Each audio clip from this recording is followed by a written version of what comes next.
বর্তমান সময়ের সকলের নয়নের মণি, তাকে নিয়ে কুরুক্ত করার কারণে আমাদের প্রত্যেকের হৃদয় রক্তক্ষরণ হচ্ছে। আমার নেতাকে গালি দিলে সহ্য করতে পারি, আমার বাবাকে গালি দিলে সহ্য করতে পারি, আমার দলকে গালি দিলে সহ্য করতে পারি, কিন্তু যিনি ইসলামের জন্য দাম শহীদ করেছেন, জেল খেয়েছেন, রক্ত দিয়েছেন, ওই নবীকে নিয়ে কুরুক্ত করলাম।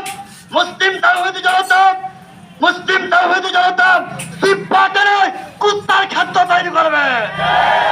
কারণ ভবিষ্যতে যদি এমন কোন নাস্তিক বেঈমান কথা বলে, এই সাহস তার ভিতরে জাগ্রত না হয়। আমরা শপথ নিব, এখন থেকে আমরা বিশ্বের ভিতরে জীবন দেব, রক্ত দেব, কিন্তু আমাদের নবীকে নিয়ে কুরুক্ত করলে তার এই বিশ্বের জমিনে ছেড়ে দেওয়া হবে না। ধন্যবাদ সবাইকে। সম্মানিত উপস্থিতি,